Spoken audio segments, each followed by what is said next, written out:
Почитувани гледачи, добра вечер. Добре дојдовте во најновото издание на Трета порта, интернет политички магазин.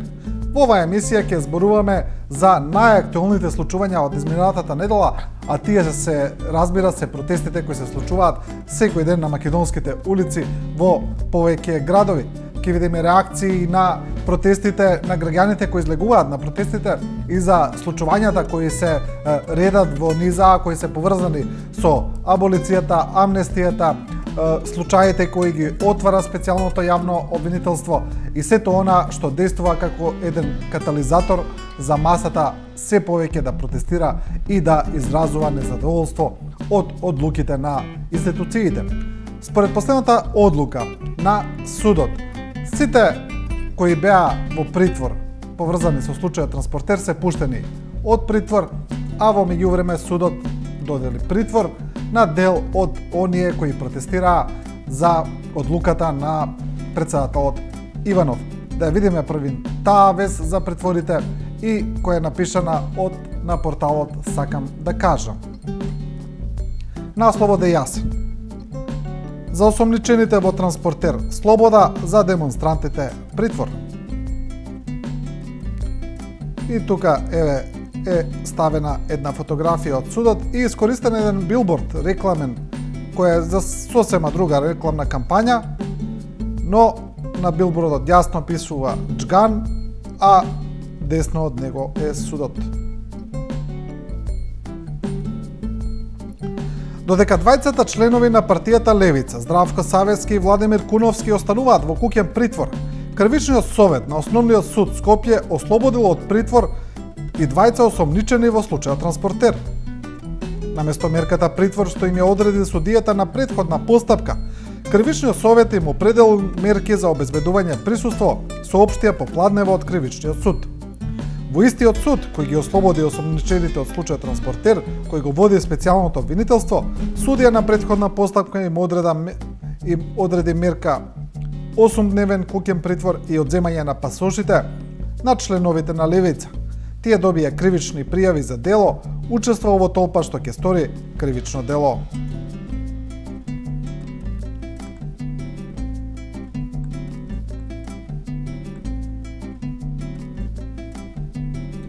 Одиме со реакциите на овие информации.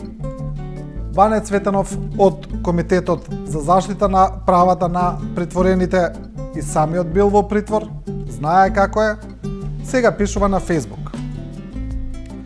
Притвори за невини лица, а за криминалците слобода. Ова се судовите во Република Македонија. Ова мора да престане. Ние граѓаните ги плаќаме судовите и судиите, слобода за невините, затвор за криминалците. Продолжуваме со другите реакции. Ова се сега дел од оние граѓани кои се редовни на социјалните мрежи, кои пишуваат често. Еве еден од нив, Илче Затарковски, вели: тие што уште мислат дека Македонија не е партиска држава, каде што правдата се дели според партиската припадност, нека ме подсетат колку од хулиганите што ја кршеа општина Центар беа викнати на информативен разговор, колку од нив завршија во притвор. Дали некој знае?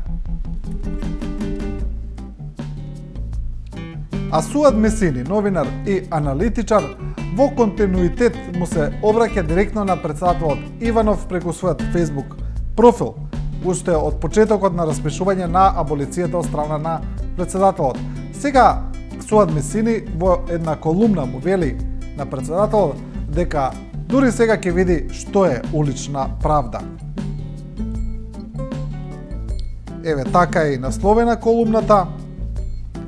Претседателот сега ќе видите што е улична правда, се разбира напишано на англиски, јас го преведувам директно.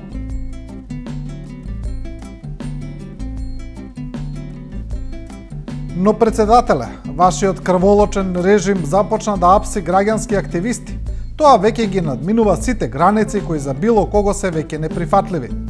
Ѓорѓе Иванов пред речиси 20 години ве ангажирав како еден од предавачите во програмата Улична правда, извонредна програма за граѓанско образование, која и денес постои како воншколска активност под името Учиме право.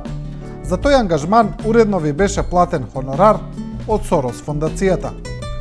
Денес вашите мафио колеги го апсат Здравко Савески, граѓански активист и ваш колега, универзитетски професор, затоа што ја симнал фотката со вашиот лик од зидот на Народната канцеларија. Председателе, сега ќе видите што е улична правда, но не програмата за граѓанско образование, чии принципи вие ги изгазнавте безмилосно. Тоа го пишува Суат Месини.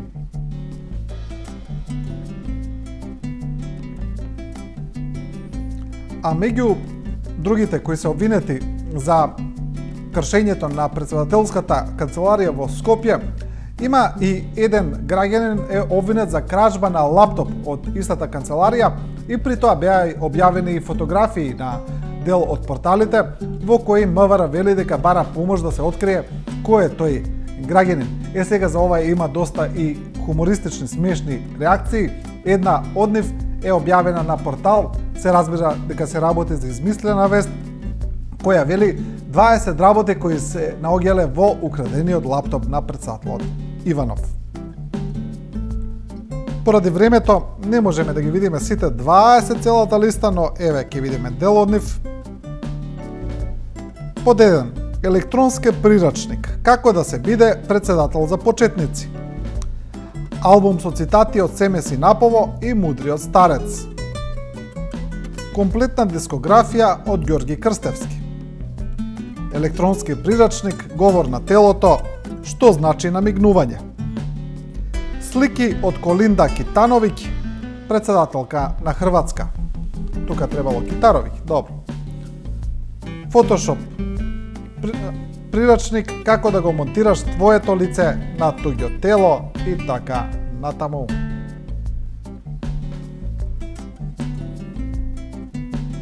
Тоа е таа вест за украдените, за тоа што имало во украдениот лаптоп на Иванов.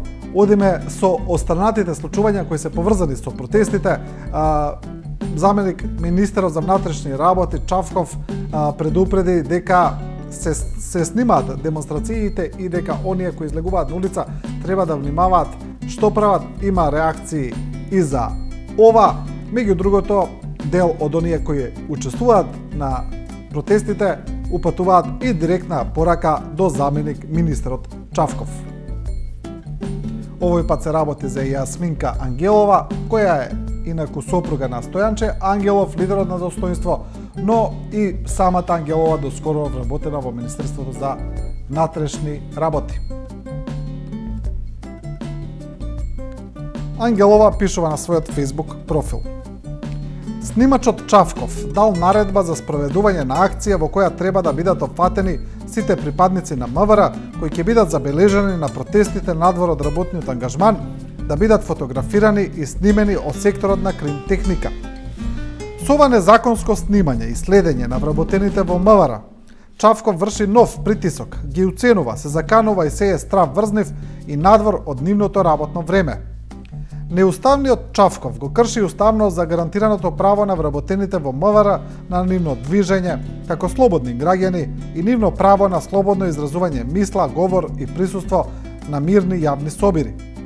За отварањето на ваква оперативна акција мора да има подпис од министерот и од директорите на Бирото за безбедност и Управата за безбедност и контраразузнавање.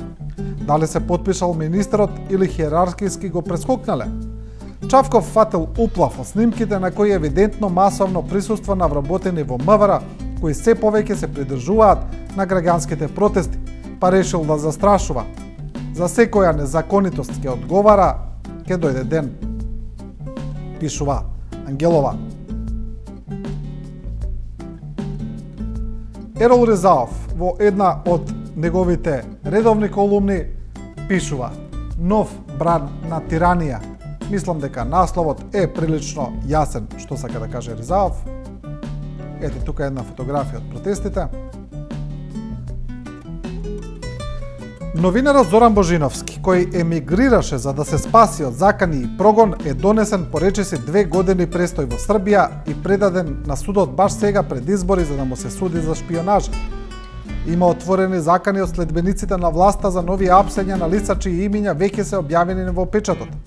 Тоа треба да предизвика страв во јавноста дека се работи за голем светски заговор на Америка и Европската Унија, помогната од домашни квислинзи кои сакаат да ја преземат власта и да ги распродадат природните богатства, да го сменат името на државата и националниот идентитет. Тоа го пишува Ризаов. А Флориан Бибер, универзитетски професор од Универзитетот во Грац, Австрија, во интервју за Deutsche Welle објаснува дека власта предводена од доскорешниот премиер Груевски, сега председател на ВМРО ДПМН, нема друг избор освен да остане на власт за да се спаси од затвор. Еве го насловот на Deutsche Welle. Груевски или ќе биде на власт или во затвор, Бибер.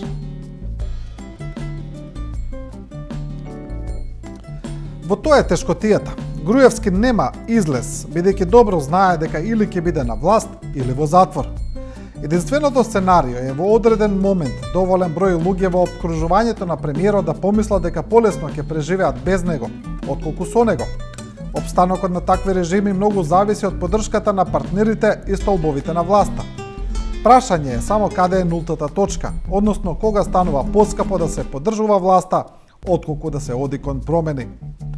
Важно е оние кои сториле злосторства да одговараат, но одлучувачка е промената на системот на владење и преку избори и реформи да се најде патот до повеќе демократија. Тоа би рекол поважно од кривичниот прогон на поединци. Тоа го вели Флориан Бибер, универзитетски професор од Австрија. Емисијата ја продолжуваме со една колумна на новинарката и аналитичар Мирка Велиновска, во која Велиновска прилично ги разбранува духовите во земјава со таа колумна, во која таа вели дека протестите се организирани директно од страна на американската ЦИА и во неа Велиновска со имиња и презимиња набројува редици учесници на протестите кои според неа се вклучени во тој меѓународен заговор против, како што таа вели, Македонија. Да видиме колумната. Колумната е насловена "Кои се мрежите што ја бојосуваат Македонија? Нема правда, нема мир, за да има пари", вели Велиновска.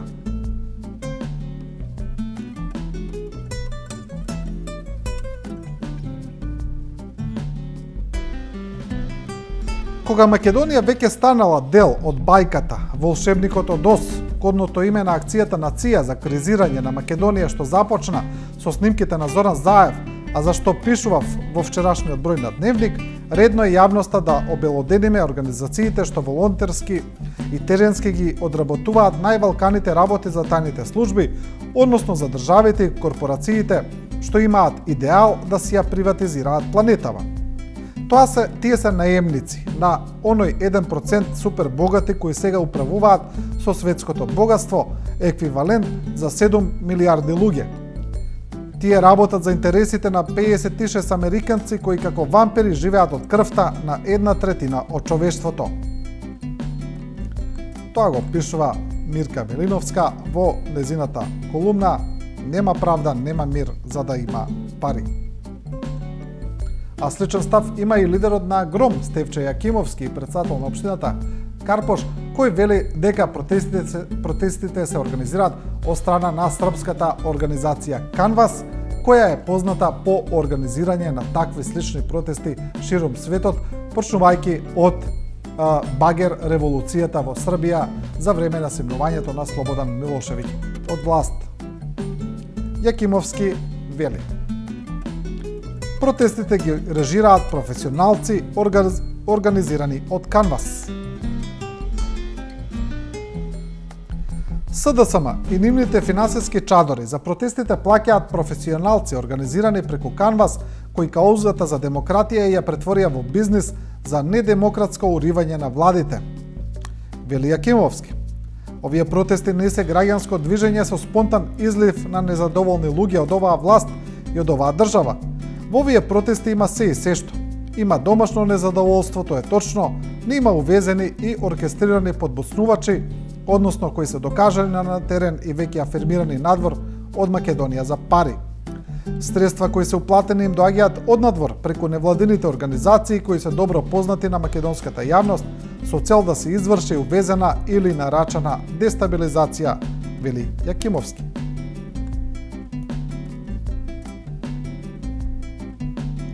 А сега порталот Коза Ностра, познат по правење на тие така наречени паравести, смешни вести, сега има една вест направена повод колумните на Мирка Велиновска, а таа вест е поттикната од реална случка, имено за време на протестите, демонстрациите пред собранието, падна едно од скелињата кои се наоѓаа покрај владата на Република Македонија и сега Коза Ностра пишува сторија за паѓањето на тоа скеле.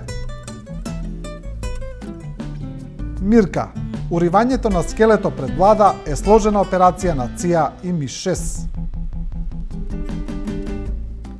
Во најновата маестрална колумна, новинарката Мирка Велиновска во целост ги раскринка обидите на мрачните сили кои катадневно работат на уривање на државноста на Македонија. Станува збор за операција наречена Скеле во земјата на чудата, која преку надворешни елементи и домашни инсталации сакаат да направат дестабилизација на државата и незино враќање во Отоманската империја. Не случајно ЦИА, МИ-6, Сорос и СДСМ решија да удрат прво по скелето сместено пред владата. Скелето значи стабилност и со негово уривање се испраќа знак дека исто како скелето ќе заврши и владата, доколку успе операцијата Волшебникот од ДОС. Дополнително скеле се става кога нешто се гради или реновира, а неговото уривање значи и директно закана за градењето и реновирањето. Популарна преодба ќе заврши во руини доколку Заев не дојде на власт, пишува Коза Ностра.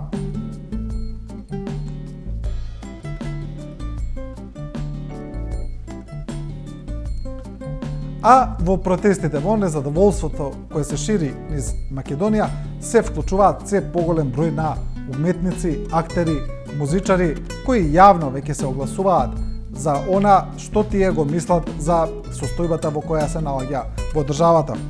Еден од оние кои се веќе активни е глумецот Драган Спасов Дац, кој учествува на протестите и често пишува преку социјалните мрежи. Еве еден од неговите статуси, кои подоцна се преземаат од другите корисници на Facebook и се шират. Драган Спасов Дац напишал: кражбата е престап. Кражбата во големи размери е бизнис. Ограбувањето на цел еден народ е политика. Владко Стефановски, еден од македонските музички легенди, сега пишува прецед за аболицијата на председателот, добро и професор Ѓорѓе Иванов. Владко Стефановски, е неговата фотографија, ова интервју за Фокус. По сето она што го изнаслушавме од разговорите од бомбите, владата требаше да поднесе колективна оставка. Собранието да распише нови избори и да се заврши работата.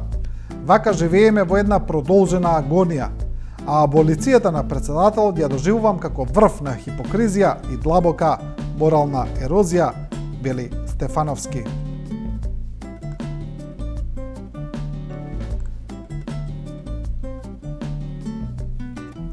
Одиме со оние сега реакции за ова интервју на Стефановски. Зоран Ивановски, кој често коментира на Facebook, сега пишува: очекувам статијата во Курир против Владко Стефановски во која се вели дека Сорос му ја купил гитарата.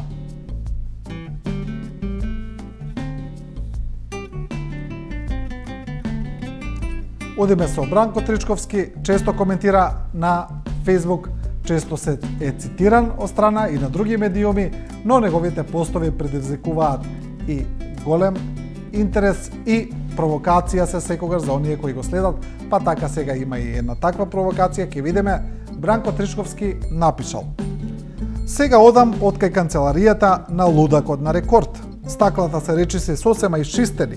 Мајсторите ме уверија дека комплетната површина до вечерва ќе биде подготвена за новите креации на шарената револуција. И еве тука една Facebook корисничка напишала срамота. Па има одговор. За помилувањето ли мислиш? И уште еден. Или за украдените пари кои се на сметки во Белизе и Панама? Или за 4 стана на мама? Или за становите на Горде, на Силването и на безброј комити јунаци?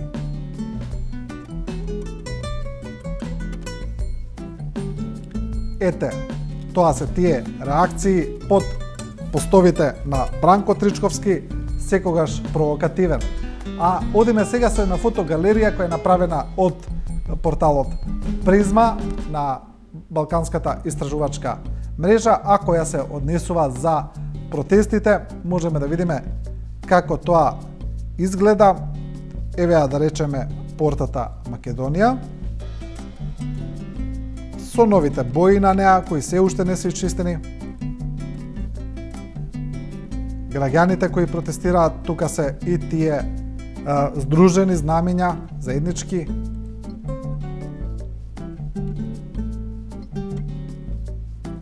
Ова се дел од транспарентите.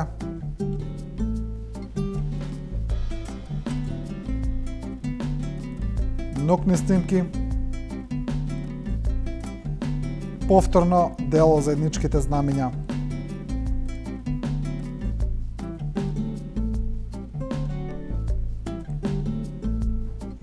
И еве, ова е тој транспарент, шарена револуција.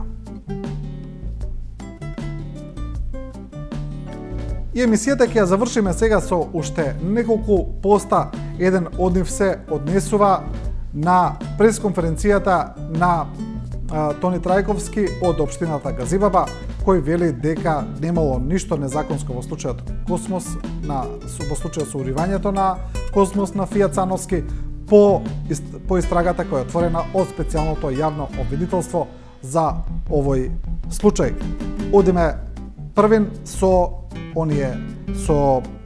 пресуд на Тони Трајковски и со тоа што он кажа во однос на ова.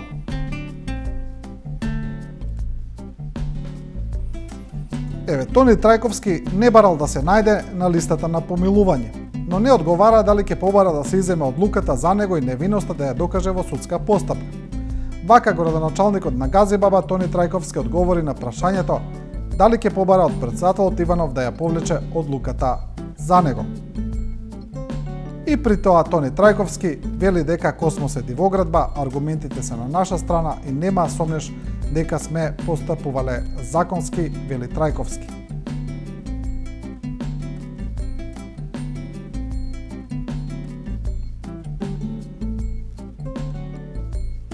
Е сега на оваа пресконференција на градоначалникот на Газибаба реагира синот на Фијат Цановски Сефер на својот Facebook профил, кој директно му се обраќа на градоначалникот.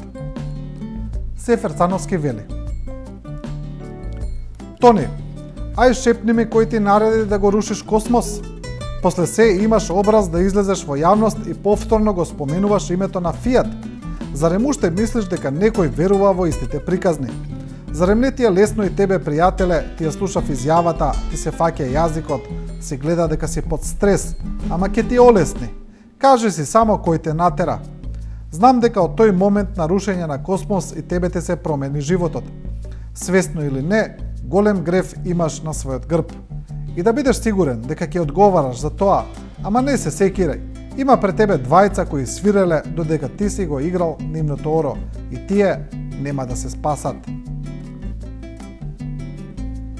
И тука е ставена фотографијата на Тони Трајковски. И емисијата ќе ја завршиме со една колумна на Ленче Николовска, поранешен новинар, пратеник, сега активна во Социјалдемократскиот сојуз, која пишува за еден настан кој беше интересно прикажан во јавноста. Тоа е едно кажување на претседателот на ВМРО ДПМН за тоа како треба да се одгледуваат, хранат и одржуваат крави, кое беше доста пренесено од медиумите, доста коментирано. Сега Ленче Николовска има напишано цела колумна за тоа, која е насловена едноставно Груевски и кравите. Еве таа фотографија.